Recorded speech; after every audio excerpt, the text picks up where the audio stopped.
Welcome to the Daily Shift, where every day between Monday and Friday around 12:15 p.m. CST, I come in here live or kind of pre-live with the premiere to you to bring you some soul food in order for you to transform what is to what you want it to be, because it is a perfect equation.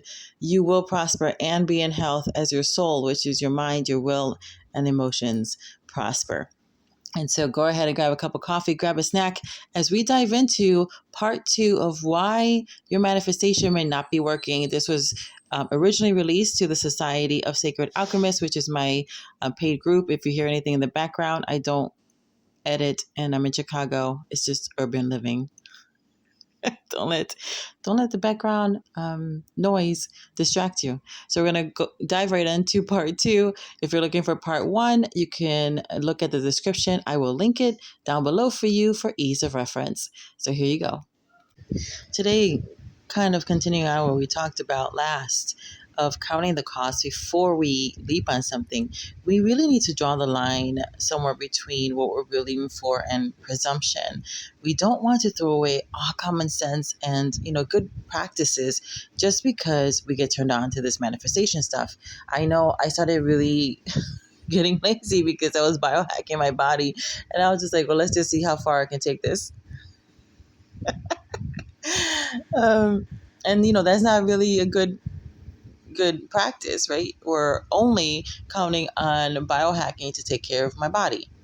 Now, I don't think really there's anything wrong with that, but because I am being playful with it. But as I'm communicating these things, and it might encourage other people to say, well, I can just biohack my body and, and eat the junk food and not take care of it. I mean, there is a thing of seed time and harvest. If you continue to not take care of your body and only biohacking it, you're going to have to continue to biohack more and more to reverse the bad decisions that you're making from what you're putting in your mouth or not exercising. And I'm listening to the words coming out of my mouth. I'm like, yeah, that means you too, Rock. Will Rogers said, everybody's ignorant just about different things. And sometimes we do have more zeal than knowledge. The good book says that, get with all you're getting. Well, what does it say? It says, get wisdom, and with all you're getting, get understanding. We really need that understanding of things. We don't want to throw away good, sense or common sense just because we get turned on to this stuff. We need to be able to use our manifestation skills with some good practices, including the practices that we use for our bodies and our business.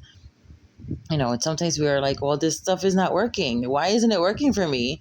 And that just proves that you don't believe that it's working when it is working. Again, there's this thing of seed, time, and harvest. And if you've been negative, let's say for the last 15 years, you're not going to have a change in 4 days. Most people are not. It doesn't mean that you can't, because some people, I do believe, have this this point. It's in spiritual circles. It's called deliverance, and it's really maybe another phrase to put that is a quantum jump. So they can quantum jump immediately, but when you actually start to listen to those stories of quantum jumping, they have been putting in some time for a little bit, right? They've been led to that point, and then it was just like boom. And I believe that we do have those moments because we are time benders, and so we are catching up, so to speak, to where we need to be.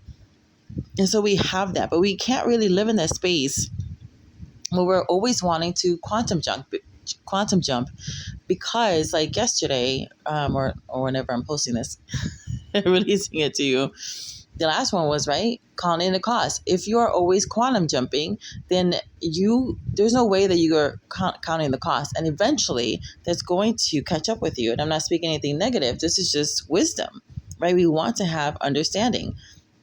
Right now, we are developing ourselves to believe everything that we say, because that is a spiritual law. You are having what you say as you continually to release it with intention, and you've been doing it by default, and now we're doing it by design.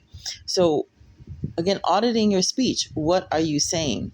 Because everything you say is coming to pass, and you need to develop yourself in the faith in your own words, right? This is the abracadabra, so that you can believe what you're saying day after day, and eventually it will come to pass. And the only way that can be done is by speaking the things that you desire to come to pass. Don't speak the things that you don't desire. What if I came to you and I said, well, after I touch you, every word you say will happen just like you said? Is that going to change your vocabulary? We have developed our vocabulary saying negative things. Most of our common sayings are negative. So it will take you a period of time before you can believe that everything you say comes to pass. Look at the negative things that we said. Every time I look at that, it makes me sick. Every time I eat that, I get fat. I can't even look at a piece of cake without gaining weight. I'm just dying to go. My feet are killing me. Then that's going to cost me an arm and a leg. These are all negative things. This is the practice, and this is the challenge, to allow ourselves to really go back to the simplicity of our vocabulary. Keep it simple, keep it honest. Let your yes be yes and your no be no. And the more highly developed you get in speaking only what you mean, only allowing your yes to be yes and your no to be no, only saying the things that you desire to come to pass, the quicker your manifestation will become. Well, I trust that you got some amazing aha moments as you were listening to part 2. And again, part 1 is underneath in the description. I have linked it for you for ease of reference.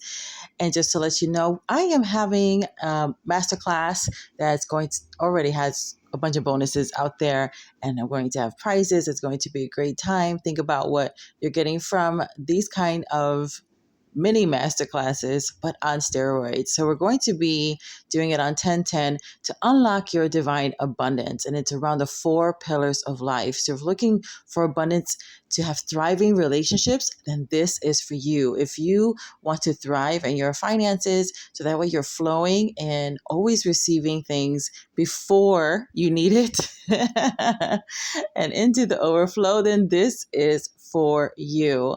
If you want to unlock your divine abundance for your personal vitality, then this is for you. If you want to just be free from doubt, from imposter syndrome, from worry and fear and anxiety, then this is for you. The tickets will be $55.55, but today and for the next couple of days, it will only be $11.11. And so go ahead and grab your seat while it's still at $11.11 before it goes up to $55.55. And until next time, which will be very, very soon, may God's richest and best be yours. Bye now.